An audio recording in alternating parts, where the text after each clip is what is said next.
Noong Mayo 21, 2026, formal na nagsampa ng mga reklamong kriminal at administratibo sa Office of the Ombudsman si Agriculture Secretary Francisco Chu Laurel Jr. laban sa 6 na opisyal ng Department of Public Works and Highways, DPWH, sa Davao Occidental at 8 pribadong kontratista. Ito ay may kaugnayan sa 8 di umano'y, ghost, Farm to Market Road, FMR, projects na nagkakahalaga ng higit 94 na milyong piso-piso. Sa isinagawang field validation, nadiskobring walang sementadong kalsadang naitayo at nananatiling purong lupa o dirt roads ang mga lokasyon sa mga barangay ng Calaman, Dato Danwota, Demoloc, Tikal, at Manuel Peralta, sa kabila ng pagsusumit ng mga peking project status reports at disbursement vouchers para makuha ang buong bayan.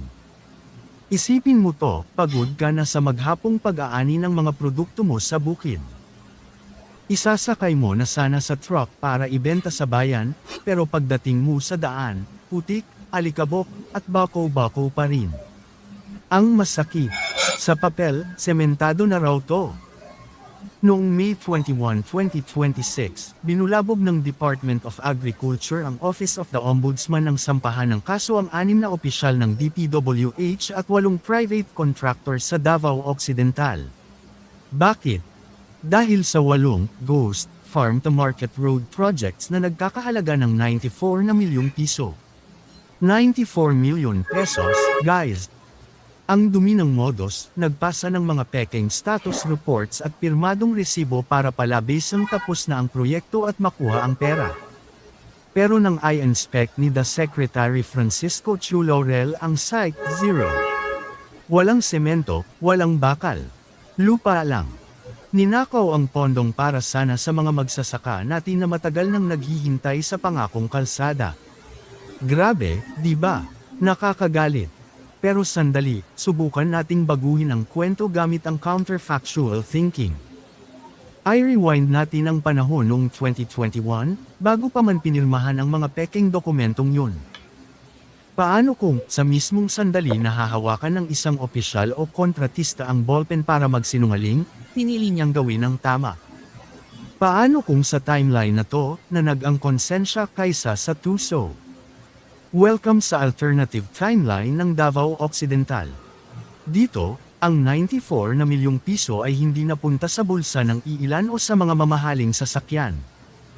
Direktang ibinuhos ang bawat sentimo sa kalsada ng Calaman, Demoloc, at iba pang barangay.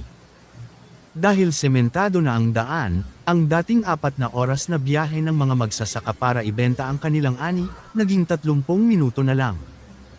Hindi na nabubulok ang mga gulay at prutas sa daan.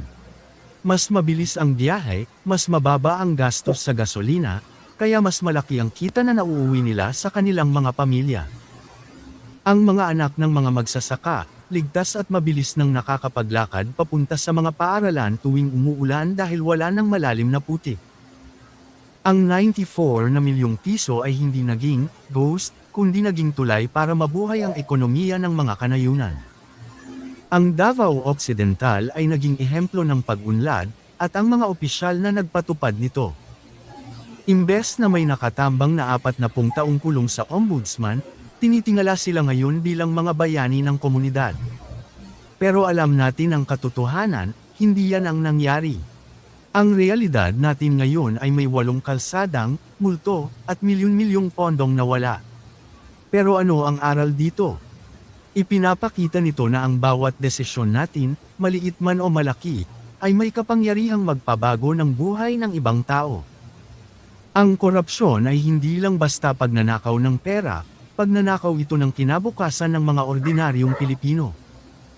Sa huli, bawat isa sa atin ay may hawak na ballpen para isulat ang sarili nating timeline. Sana, kapag oras na natin para pumili, piliin natin ang desisyon na magpapasalamat ang hinaharap.